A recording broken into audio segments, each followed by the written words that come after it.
minutes left. How long you want? 40? Yeah, you're about 40 minutes. I got a clock right there. I ought to be able to keep track. Okay.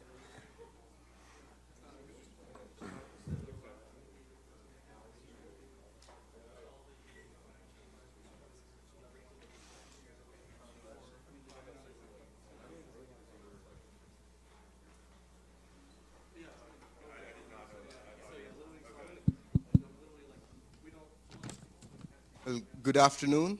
How are you all? Great, great, perfect. Well, welcome to the first talk of the spring series of UT Energy Symposium. How many of you are here coming here for the first time? Great, that's terrific, including our speaker. Well, for your information, this series happens every Thursday, the same time, the same location. So if you want something awesome to do every Thursday, 5:15 to 6:15, and have cookies and coffee and stuff, just show up here. We'll always have a great, great speaker and a talk and discussion going on here. We have been doing, this is what the 10th semester that we have been doing this, so about 5 years or so. All the videos from the whole series going back 5 years, it's all online.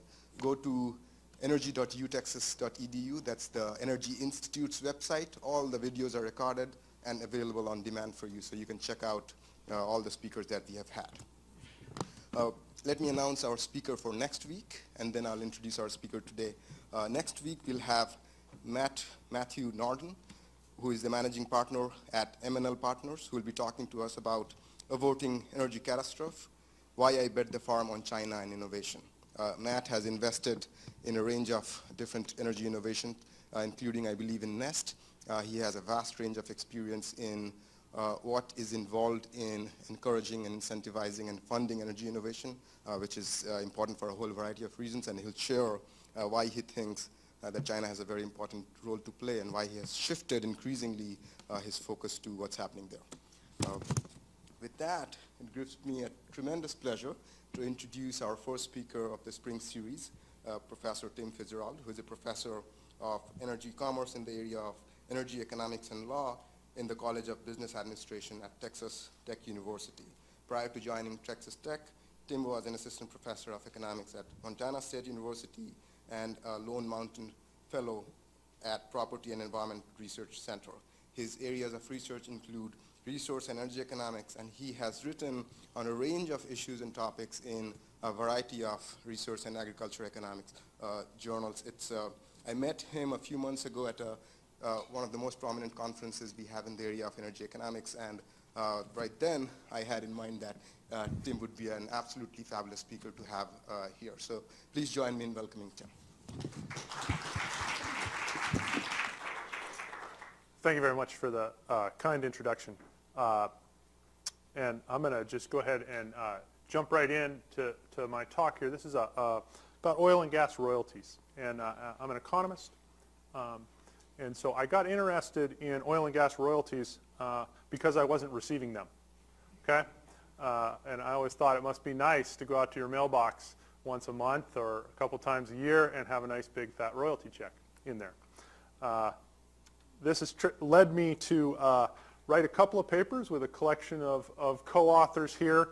The main takeaway from this is I don't speak for the United States government, the Federal Reserve Board, the Federal Reserve Bank of Kansas City, or anybody else. I'm up here just kind of expressing my own views on this. This is I've had a couple of different co-authors from the federal government, and I've gotten pretty good at this disclaimer. But we do have actual papers. I'm going to try to give you guys a little bit more of a general talk on this topic.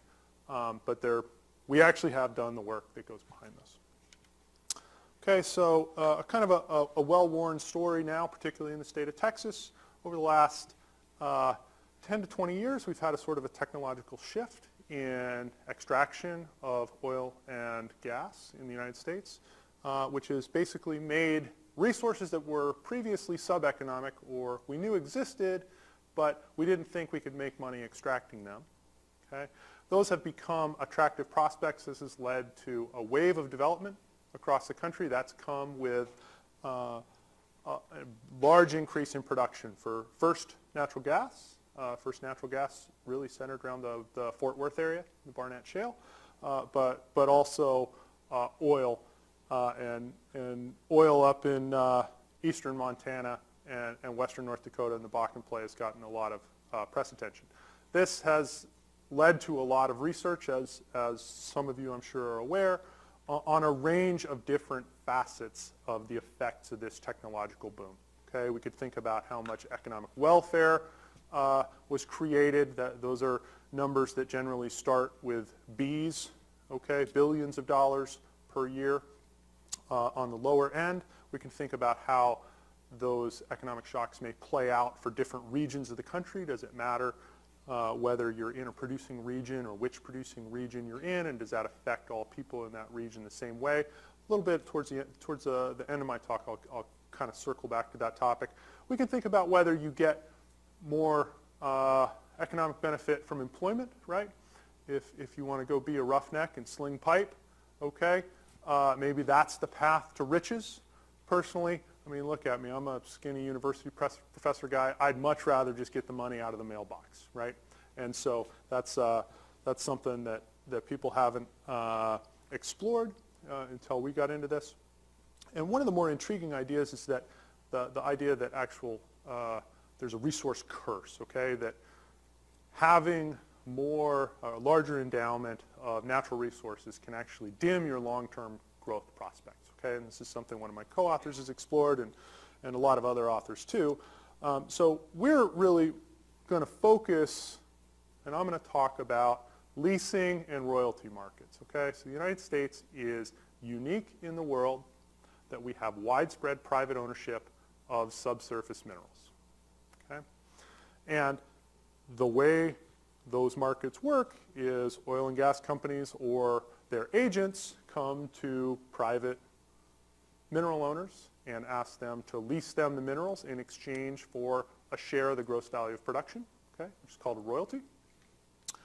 And so we can think about there being sort of a market for leasing, and the leasing market may be different in, let's say, Texas than it is in Ohio, okay?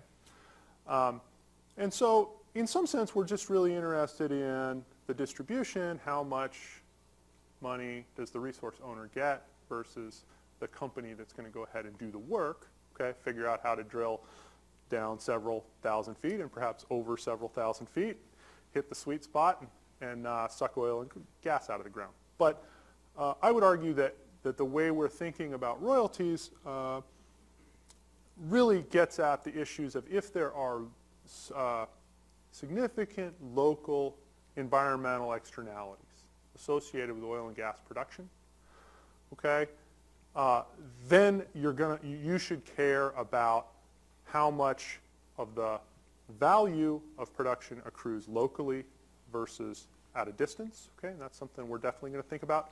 And you might think about how those channels work in terms of the long-term growth of a region. So if you want to think a little bit more concretely about the questions we tried to answer as we did this research, thought about to what extent are richer resources, okay, if technology makes the rocks in the ground worth more, to what extent am I as a mineral owner able to capture that through a lease contract, okay? Who's going to capture the gains of that technological shock, and how does the benefit flow through to the owner, and how does that compare to other settings, right, where this has been examined? Is oil and gas different from other kinds of economic activity? That then led us to think about this local and absentee royalty ownership. How does that vary across the United States? Okay, to what extent do you capture those gains locally? Where does the money go? All right, you might have noticed that the title of that second paper has the Beverly Hillbillies, right? Homage to black and white television, right? Where the family moved from some nondescript place in the middle of the country out to Beverly Hills, and everybody laughed at their countrified ways. But we know that we're sending royalty checks around the country now, and it could well be that we're exporting royalty dollars from relatively poor places that are suffering these local environmental costs and sending them to relatively nice places like Beverly Hills. So how do we get at this? We were fortunate enough to get a bunch of data from a company based here in Austin called Drilling Info. And we started off with all of the oil and gas leases that they could give us. Okay, so previously I've worked on public oil and gas auctions and leases. Okay, so these are publicly available data, but it was a real treasure trove to us to come across a little set of a couple million oil and gas leases that Drilling Info had compiled. We were later able to expand this a little bit and add Michigan. Okay, if there are any Wolverines or Spartans, I guess, in the audience, you guys are included in our final data set. But we had information about the terms of the contract. Okay, so we were interested in how long these contracts are in effect. Okay, you lease your minerals for 3 years or 5 years, and then once production begins, the contract will remain in effect, which we call being held by production, and the royalty owner is due their share. Okay, maybe it's an 8, 12.5%, maybe it's a fifth, maybe they get 20%. That's closer to the norm in a state like Texas. Okay, but we're able to identify a lot of the characteristics, specific characteristics of these contracts. In some cases, we had information, only about 10% of the leases, we had information on kind of side payments that are made up front. These are called bonus payments. So I'll give you cash on the day you sign if you go ahead and agree to the terms of the lease. And we're fairly careful in how we deal with these data. We try to drop out all of the federal, state, locally government-owned leases that are in there. So University of Texas and the Permanent University Fund, right, have a lot of leases that are in our original data, and we drop all of them out. Okay, just like any other state of Texas lease, all federal leases. This isn't as big an issue in a state like Texas, but certainly in some of the western states, that's a big deal. You go to Wyoming, big oil and gas producing state, but a lot of the production comes from federal minerals. We try to drop that out, so we're characterizing that private leasing market. Okay, and we went ahead and tried to decide what's the spatial extent of the leasing market, and we said it's going to be at the county level. Okay, so from the data, we are able to say, you know, here is sort of the mean royalty rate. Here's the variance in royalty rates that we observe. And importantly, because we have information on who owned the lease, who signed it, who granted the minerals in the lease, we're able to assess whether or not they live in a particular county or in the state where the county is located, or if they live somewhere else. Okay, so we were able for all of these leases to assign whether they were a local or absentee lease, and then we kind of aggregate everything up and come up with some measures at the county level. Now here I've got 3,000 counties in the country, so I aggregated this up to the states, and there's some big differences. Let me just talk through a couple of states here just to give you a sense of how this ownership varies across states. We'll start with Texas. Okay, and in the far column here for Texas, you can see it's about 78% of the leases, the private mineral leases in Texas, are granted by people who live somewhere in Texas. Okay, you know, that's fine. Not everybody. There are a few people who've moved away, or their you know, granddad had the ranch, and we sold the ranch, but we kept the minerals, and I moved to California. Okay, these kinds of stories. People move around. Now notice that the percentage of people who reside in the county where the minerals are in Texas is much lower. It's about 21%. Okay, and just as a general observation, as someone who recently moved to West Texas, okay, it's not exactly the garden spot of the universe in everybody's eyes. Oh, there's a lot of oil and gas in West Texas, okay, but you know, there are a lot of people who, given a choice between keeping it weird in Austin or, you know, Midland, right? They moved to Austin. No big deal. Just that's how it is in Texas. But you keep most of it within the state. And of course, by not having a state income tax helps people decide not to move somewhere too far away. Now let's tell a little bit different story about Ohio. Ohio's sitting on top of one of the more interesting recent shale plays in the Utica Shale. People don't leave Ohio. Nobody moves in, nobody moves out. Okay, that's basically the story here. 82% in the county, 97% in the state. You know, maybe if you're really ambitious, you'll move to Cincinnati. Now, North Dakota, okay? Up on the cold, frozen northern prairie. Nobody wants to live there, period. People have been leaving for 100 years, okay? It's 32% in the state if you want to move to Fargo or Jamestown or somewhere. And if you want to be out in western North Dakota, just forget about it, okay? It's 9%. So this is the kind of cross-sectional variation across these different states, okay? And keep in mind, we can actually do this analysis at state and county levels. But we also see big differences in the royalty rate. Okay, the Texas average royalty rate is 21%. It's 12.6% in Ohio. Would you rather have a fifth of a pie or an eighth of a pie? Well, I don't care how big the pie is. I'd rather have a fifth of it. Okay? And so we see all these kind of differences that come out of this data. Okay. So what we tried to do is we tried to characterize the leasing market and the royalty interest. That's what I've been talking about. We used acre weighting, right, because we have leases of different sized parcels. And then we tried to generate a sort of a county level gross revenue. We know what the aggregate production in each year is for oil and for gas in each county, using some data provided by the USDA. Okay. Then we used the county average royalty rates to calculate an estimate of the gross royalty, okay, the total amount before deductions and allowances. And then we're going to use that ownership information to assess how much of that gross royalty is going to be captured locally. And in some of these analyses I'm going to show you, we actually aggregate up to what the oil and gas guys call a play. Okay, so a collection of counties that have similar geologic characteristics. So here's a kind of the first round descriptive takeaway. We got 6 different plays here: the Bakken, the Eagle Ford, Haynesville, Marcellus, Niobrara, Permian. Okay, and we got estimates of dollars per capita. Okay, it helps to have a small denominator. If you're in sparsely populated, very rural counties in western North Dakota, you're going to get more royalty income per capita because we're not going to count all the migrant workers from Texas and Louisiana who are up there drilling wells.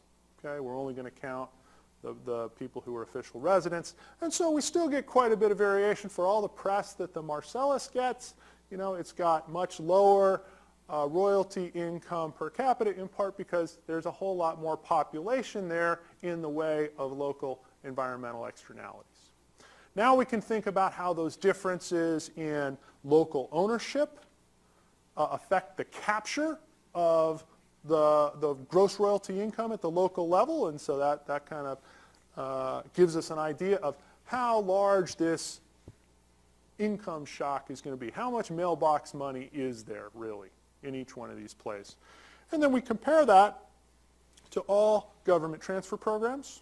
Okay, there's another sort of exogenous transfer coming in to a region.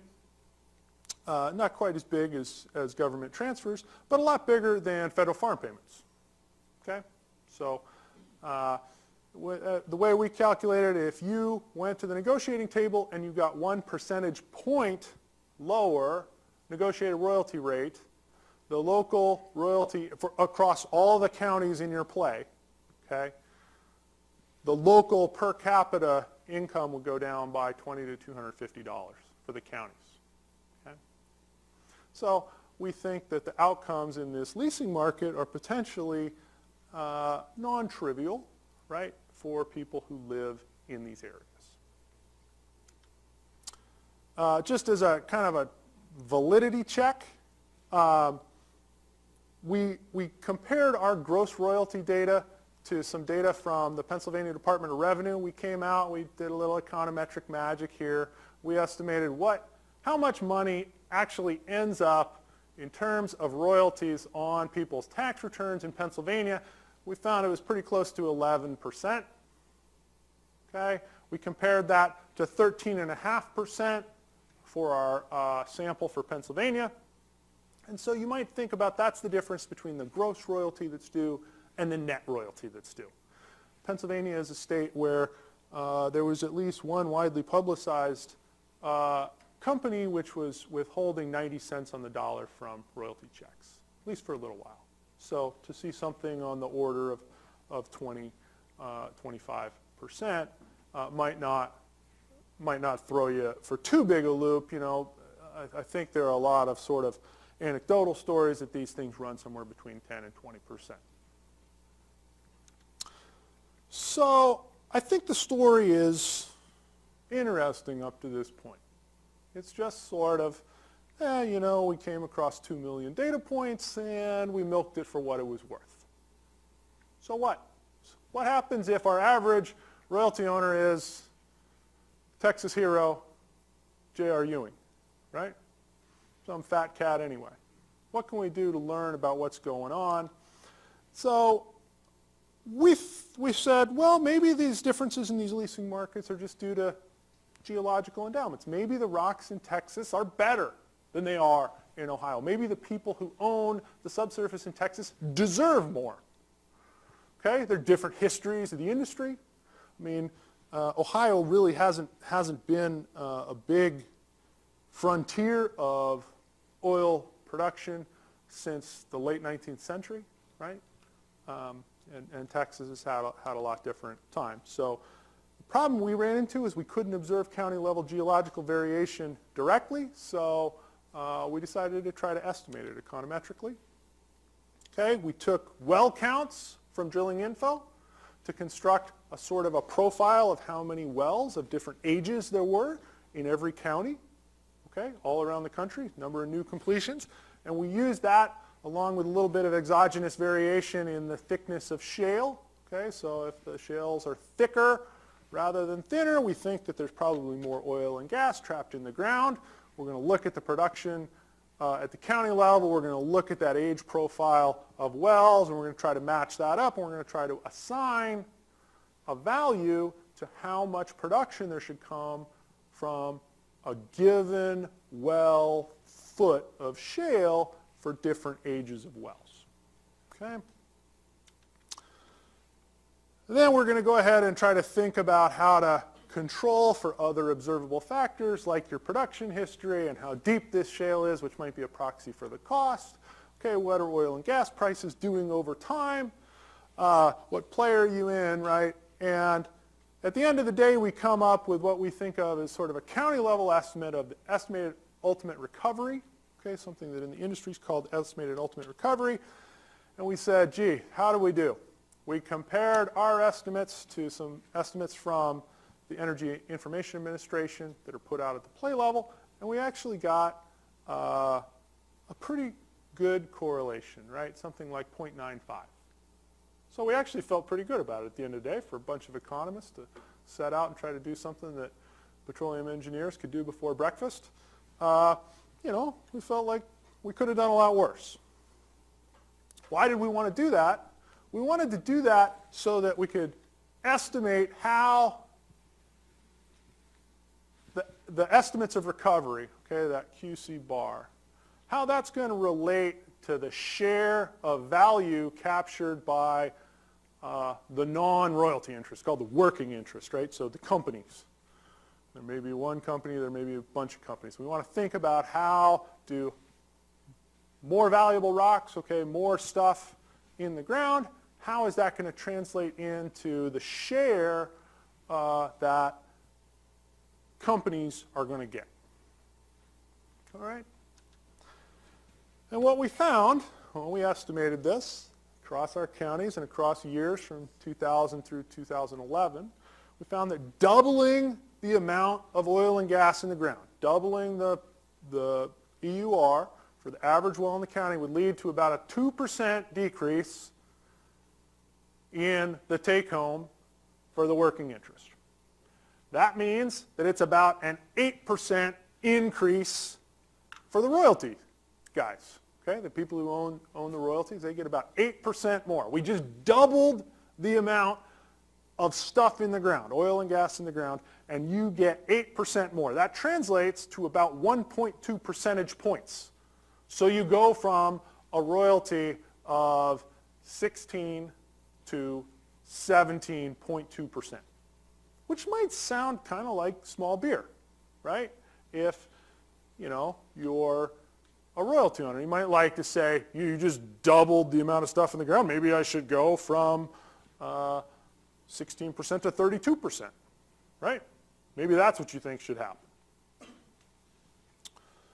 And one of the questions we wanted to answer is this small or large, right? Is this what we would expect? Yes or no? We compared it to some estimates from the agricultural economics literature on how much, if we increase federal farm payments by $1, how much of that is captured by the agricultural landowner versus the farmer? And the best studies on that we could find was it was about 20 cents, okay? Up to 37 cents, but if we want to talk statistics a little bit, the 37 cents and the 20 cents aren't different, okay? Far less than $1 getting passed through to the owner of agricultural land. Now, our estimates are well below 20%, right? I mean, we're talking about something like 8%. Half, let's say, just in round numbers. Why would that be? Well, if you lease agricultural land, okay, maybe you lease that on a 5-year term, right? And after 5 years, you say, hey, you know, payments for program crops like corn or wheat or whatever went up. In the interim, I think I'm going to raise the rental rate for the farmland. And after 5 years, you can go ahead and renegotiate the contract and increase that. Here's the thing with an oil and gas lease, it doesn't work that way. Once that lease is held by production, okay, once you have a producing well on your minerals, you're locked in. You're stuck. Okay, do we have any students of American history in here? Okay, fantastic. So you're going to be right with me on Albert Fall. Albert Fall was the Interior Secretary under Warren G. Harding. Thank you very much. Okay, and what was Albert Fall's downfall? Teapot Dome. Okay, Teapot Dome scandal. Where is Teapot Dome? It's near Midwest Wyoming. Okay, Teapot Dome, very productive oil reservoir. It was some of the first land leased by the U.S. federal government under the Mineral Leasing Act of 1920. And yes, I did write a dissertation on this. And why did Albert Fall get flushed out of government? Because he gave a sweetheart deal, right? 5% royalty. Okay? So you and you and me and you and you, we all get 5 cents on the dollar that comes out of the ground at Teapot Dome still today because those wells and those leases have been continuously producing. Guess what? You guys have seen the There Will Be Blood movie, right? Let's think about the difference in technology between that movie, which is a little bit before Teapot Dome got developed, but maybe not that much, and today. Right? We can extract a lot more of that oil out of the ground, but we still only make 5 cents on the dollar. We're locked into that contract, and so is every other private royalty owner in the country. That's why we don't find as high a rate of pass-through as we would in the agricultural context. Okay? Now, on to the next topic. Where does the money go? Right? We've established that if there's more stuff in the ground, you're going to get paid more. But now the question is, where does it go? Okay? And so there's this sort of assumption that if you have more wells, awesome economic things are going to happen. Okay? You're going to have more growth. You're going to have more jobs. You're going to have some Chamber of Commerce type sitting there telling you how wonderful this is and how we got to bend over backwards to get the policy environment right to keep the industry in our community. Okay, maybe they won't say that, but they'll say something close to that. We think that there are a few more loop-de-loops here between the leasing to the production and what it gets sold for, and eventually there's some economic effects that come out the back end. But, as I said before, we can identify the sort of cross-sectional differences in these leasing markets in terms of absentee ownership. Okay? So we know that if we're in Ohio or in the Barnett Shale in Fort Worth, people live on top of minerals that they own. If we go to West Texas or western North Dakota or pretty much anywhere in Wyoming, the mineral owner most likely isn't there. Okay, and so we want to think about how much variation there is in these local economic shocks based on how much variation there is in ownership. So let me talk about Texas. Okay? Texas is far and away the largest oil and gas producing state in the country. And if you believe our estimates in 2011, almost $16 billion with a B was generated from oil and gas production in Texas, in the state of Texas. And about 3/4 of that was paid to mineral owners in Texas. And this is after I've stripped out all of the publicly owned stuff. I've stripped out all the stuff that was obviously reassignments among companies. Okay, and so this is my best estimate of how much money was in the mailboxes of Texas that came from Texas. But as astute oil and gas people, like the residents of Texas are, they also managed to own enough minerals in other places that they got another $3.5 billion mailed in from out of state. And you live in a state with no income tax. Well done. Okay, so this adds up to not quite the whole $15.9 billion, okay, but pretty close. And it's a non-trivial share of total personal income in the state of Texas.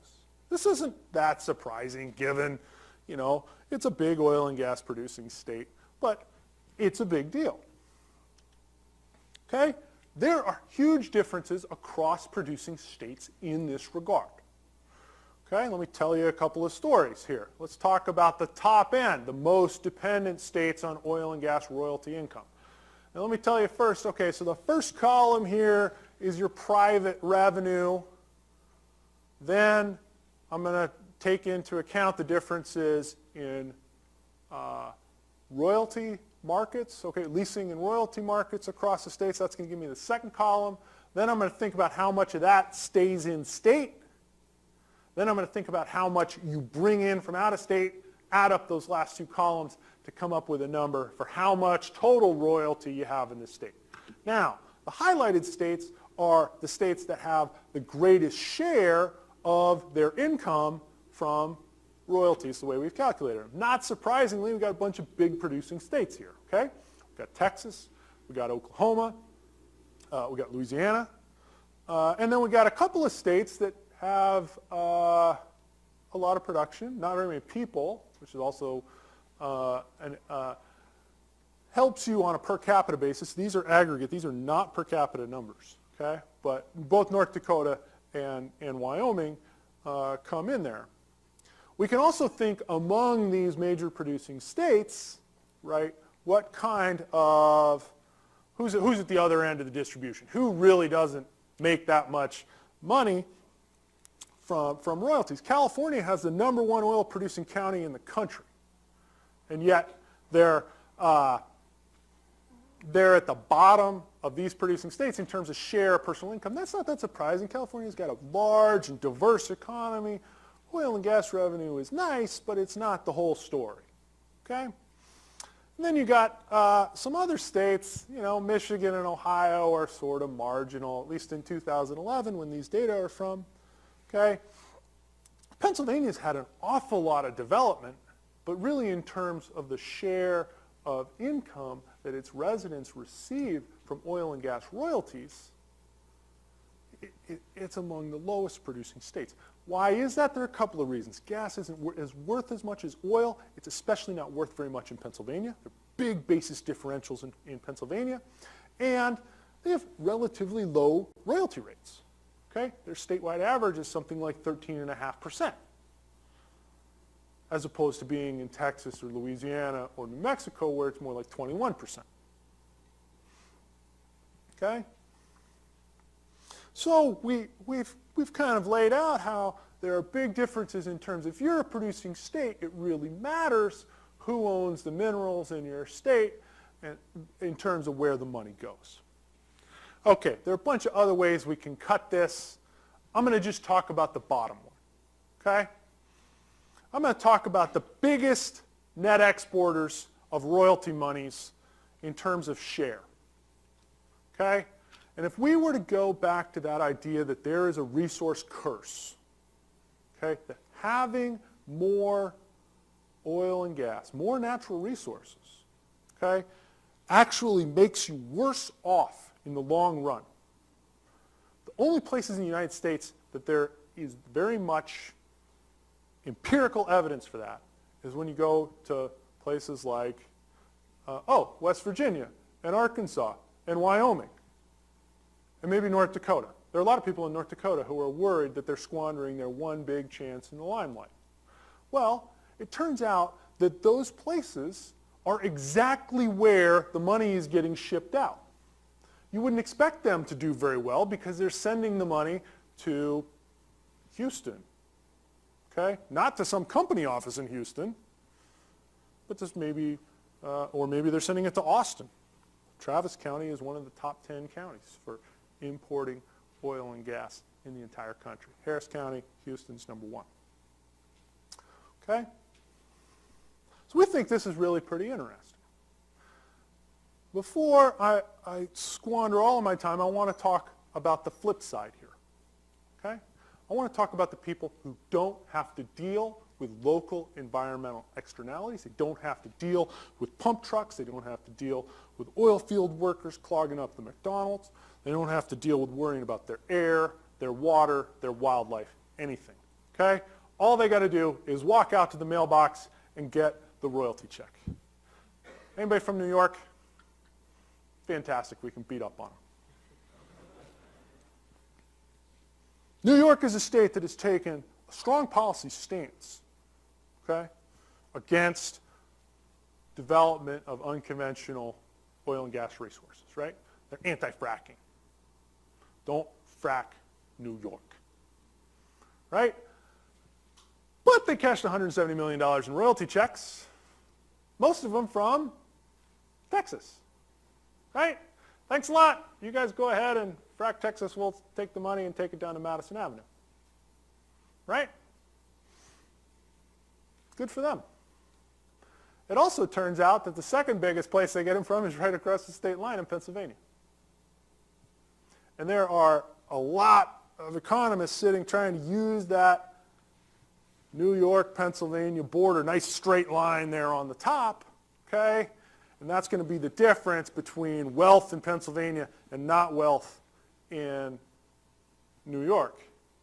And we sit here and we say, but what about the U.S. Postal Service? They deliver money across the state line every single month. Now, we can actually characterize this sort of measure for every county in the United States. Guess where people who have a little bit of extra money coming in from somewhere like a few oil wells in Texas, guess where they want to live? I mean, we know that they don't want to live right next to the oil wells. Do they move to Scottsbluff, Nebraska? Not so much. Do they move to Winnemucca, Nevada? Not really. They move to pretty nice places, okay? Santa Barbara County, California, okay? Aspen turns out to be a good one. There are a few others, but then also just places where there are big cities, where there are a lot of people. You know, San Francisco, Los Angeles, Chicago, Phoenix, kind of all over the country, right? We can break this out in terms of, I've got all these states here that aren't really producing states, right? And I've ranked them by the share of personal income in their state that we would attribute to oil and gas royalties coming in from other states. Okay? This is all for 2011. It's all comparable to what we did before. Okay? And so we got a bunch of states over here up in New England. You know, maybe people from New England don't get out into the more sedimentary geology of the rest of the country. They're stuck up there in New England with their granite, and they like it that way, and that's fine. But, you know, there are a lot of people scattered out around mostly metropolitan counties in these other places. You know, if you were, your grandfather was a homesteader in western North Dakota, you know, your family might have ended up in Minneapolis or Denver or Seattle or Portland or somewhere, right? I mean, there were natural sort of migratory flows. If you were, you know, came out of the Dust Bowl in Texas and Oklahoma, you may well have ended up in Southern California, okay? And we may still see those kind of relationships. I can't go back through the data, and I haven't yet linked it to Ancestry.com. That may be a job for an RA, right, where we could actually get the family histories and figure out where this severance came from. But I'll leave you guys with a kind of a parting thought. All of you politicos out there, right? If we wanted to think about the states, in this case, but I can do it at the county level too, that have relatively more benefit from oil and gas versus those that have relatively less, I got a lot of kind of redder states. Not all of them. Not all of them are red. Oregon, Washington, D.C., okay, versus bluer states over here, right? And that might just lead you to think that your views on oil and gas development, particularly unconventional oil and gas development, depend on what's in your mailbox. With that, I'll see if I can answer any questions. Thank you very much.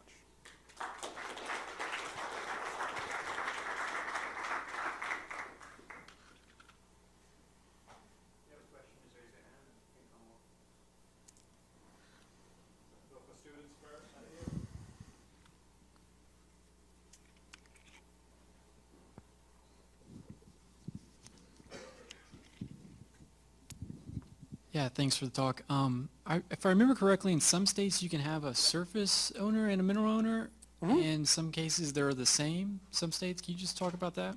Yeah, split estate, okay, is what you're talking about. And in all of the states that we have, to the very best of my knowledge, you can actually sever the minerals from the surface.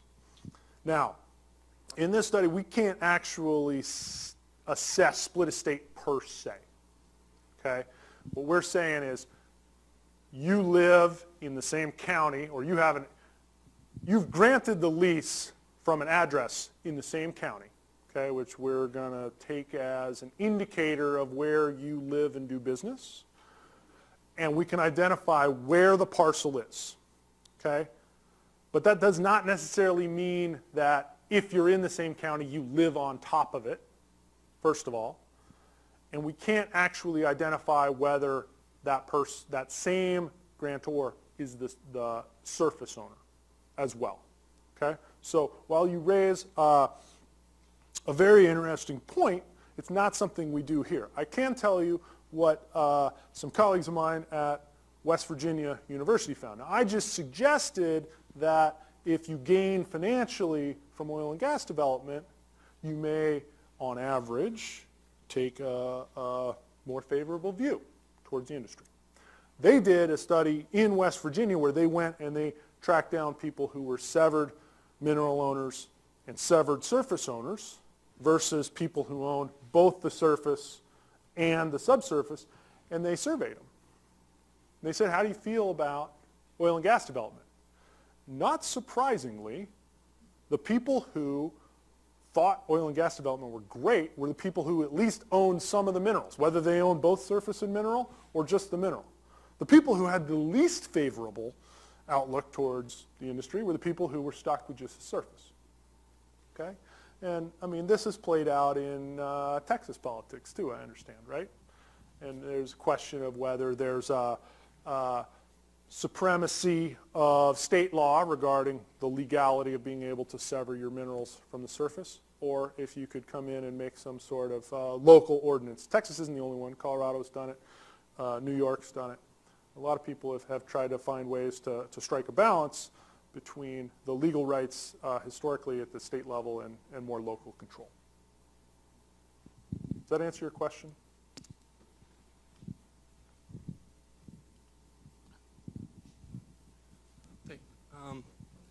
Yeah, so as far as explaining the discrepancies between royalty rates between different states, have you found any variables such as, different downspacing regimes that have really kind of led to that discrepancy, or is there nothing explanatory in the data? We have not found a silver bullet in terms of being able to say, this explains it. We have looked at things like previous development extent.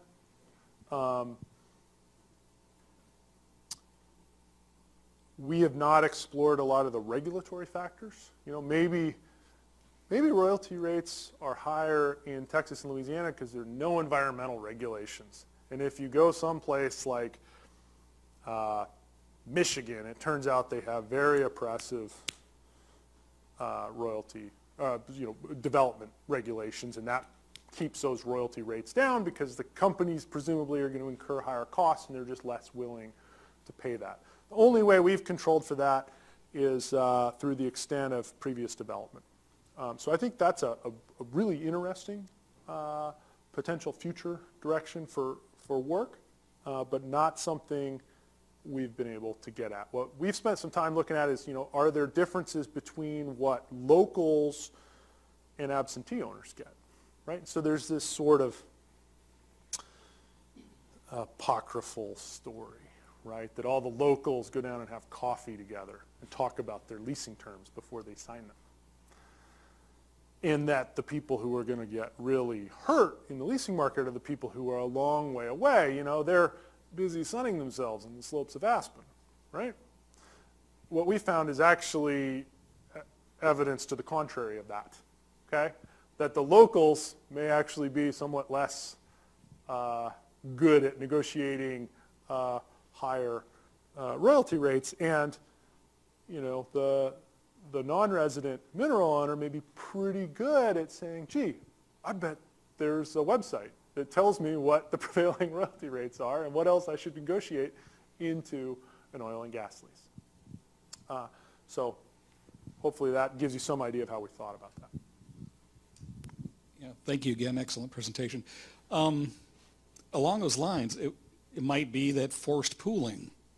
So I wondered if you saw any kind of indications of forced pooling. I think we have no forced pooling here in Texas, no forced pooling in, say, in West Virginia, but Oklahoma, lower royalties, forced pooling. Secondly, I wonder if another good indicator might be for gas versus oil, because it may be different. The pipeline network for gas collection, and then maybe the distance to some kind of gathering for the oil when they truck it. Any kind of insights you could give on that? I think both of those are fascinating questions.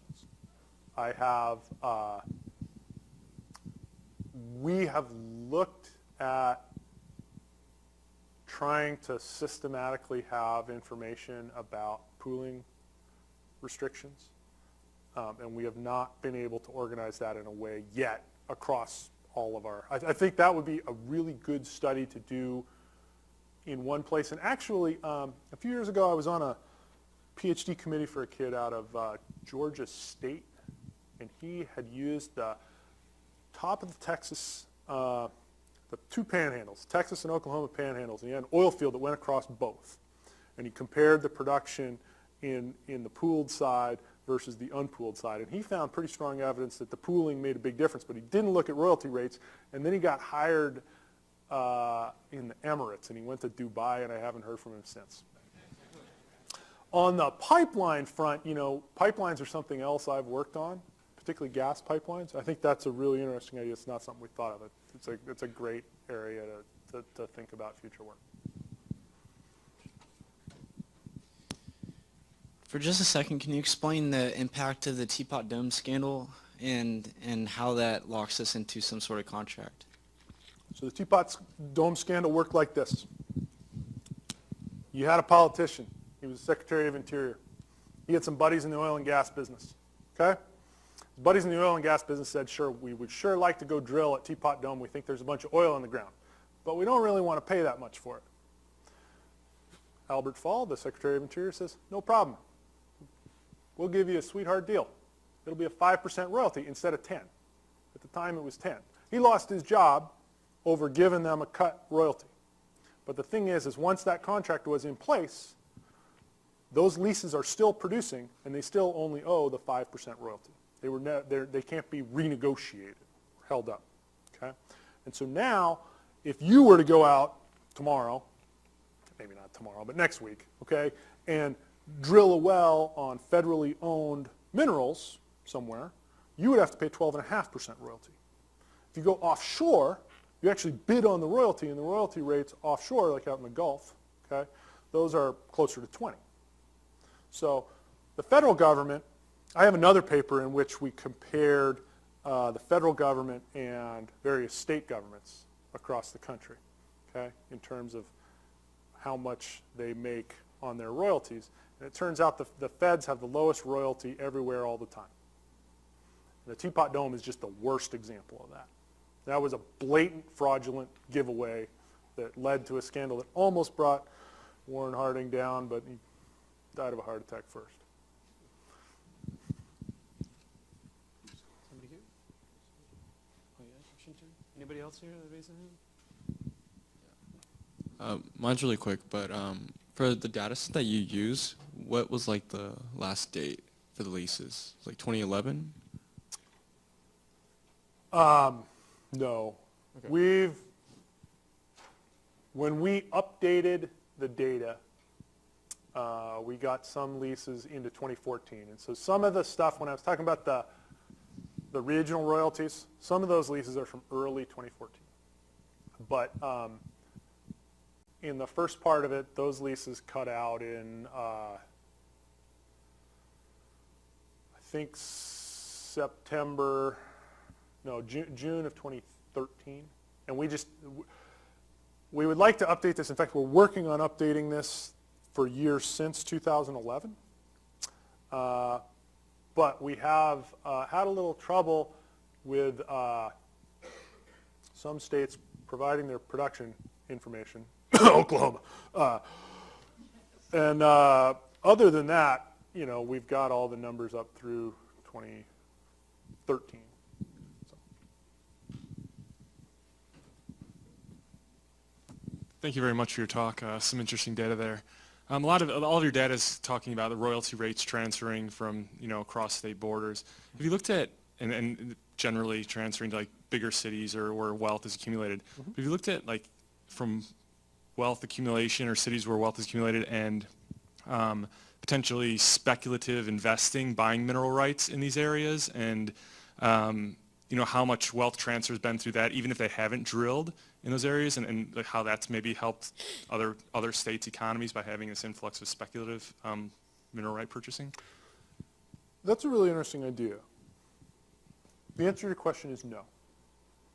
But let me talk about it for a second, because it's so interesting. The problem we'd have in the data that we have is we can't observe mineral rights sales, right? We're only observing leases. So your idea is that is that by having there be some speculation that there's a lot more in the ground, there's this new technology, all of a sudden, you know, Eastern Ohio is exciting for the first time since the Northwest Ordinance, right? That people come in, buy those minerals, people take that money and say, that was never going to be anything anyway, right? And we take that money and we can go do something good with it, right? The only thing we could do is we would be able to identify people who had bought those who ended up then leasing the minerals. That's the only thing we could do. But that's a really interesting idea. You'd have to go get, part of the problem with looking at mineral rights is that the disclosure on ownership and transfer is really hard to get. So we felt pretty lucky to get our hands on the leases. Thank you for your talk. So I'm thinking about the implications of your research, and I'm sensing some really interesting ones in terms of net benefit on a state's budget, right? And when I see a high revenue figure for the amount of gas or oil produced in a state, I think about subsidies. And there are these unforeseen subsidies in the sense of incredible strains on infrastructure that might not be paid for through either collected taxes or if a lot of the royalties are leaving the state, a lot of that money is not re-entering the local economy. So is it fair to say that in some of these poorer states, especially like Arkansas, which is where I'm from, we might be seeing a negative impact upon state revenue and state economic well-being because so much revenue is leaving the state and because the governments aren't effectively taxing these oil and gas industries? That is a great question. The answer to your question is not in our research, but it is in the research of a guy named Richard Newell at Duke. He's got 2 papers that are both released through the National Bureau of Economic Research in the last year. And the answer to your question is yes. And it's particularly bad in North Dakota. I think Arkansas gets a couple of pretty low marks for the Fayetteville, if I remember right. But some other places actually do surprisingly well. Okay? Texas actually looks okay, except for in the most rural parts of the state. So I think you've absolutely hit a really interesting point there. The implication that comes directly out of what we're doing here is for state severance taxes, because royalty interests are subject to severance tax, okay? And so some states don't have a severance tax, like Pennsylvania, right? No severance tax at all. You take the whole dollar, and after you pay your deductions and allowances, off you go. You got to pay income tax on it, but there's no severance tax. Texas has a severance tax that's about 3 or 4%. I don't know right off the top of my head. You go to North Dakota, it's more like 9%. Okay, so these vary state by state, and Newell's work, he's tried to account for total tax burden across various taxes, severance taxes. The one interesting thing here is that if a lot of the royalty owners are out of state, they may not be paying state income tax. And so I'll say something nice about Oklahoma. Oklahoma, I think, has thought of that or observed that. They have a large degree of royalty export, the way we would calculate it, but they withhold the income tax portion for an out-of-state royalty owner along with the severance tax. So they make sure that they don't lose the tax revenue and they can plow that back in for necessary infrastructure or whatever else they have.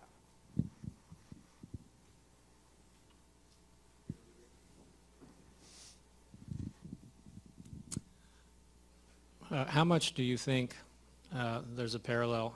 Usually the resource curse, people talk about it on an international or country level. How much of a parallel do you think there is to understand that versus your work here in the U.S. in terms of like some sort of magical scaling law? Not everybody's like Wobbegong. There's some losers and winners kind of thing. I would be totally unwilling to extrapolate any of our results offshore because the mineral ownership in the United States is so unusual, and it really is unique in the world. I mean, everywhere else you go, the government owns the minerals, okay? There has been application of the resource curse hypothesis to counties in the United States. That, I think, may our results may shed light on that because it lines up pretty darn well these places where people have said, oh, there's a resource curse in Converse County, Wyoming. I say, well, nobody lives in Converse County, Wyoming who's getting this money, and it's all going straight to Denver or Los Angeles or somewhere else, right? And so just from a point of view of revenue flow, we're overestimating the shock to Converse County when we say all the money starts there, right? It goes to the royalty owners, many of whom are out of state, most of whom are out of state, and it goes to Oklahoma City and Chesapeake Energy, right? It goes right out of state. I guess I was thinking more just like the methodology, right? If you applied this methodology on the international sort of state level that like international oil companies can be, extracting wealth from countries, just like somebody who lives in another state or something like this. I think with careful analysis of the contracts between national oil companies and their host countries, okay, or international oil companies and their host countries where they're developing resources, along the lines of what we did, our analysis is very specific to the United States context.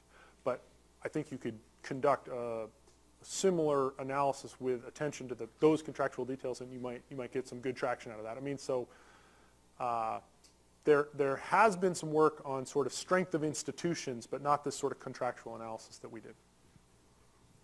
You're out of time. Let's thank Dylan. Thank you very much.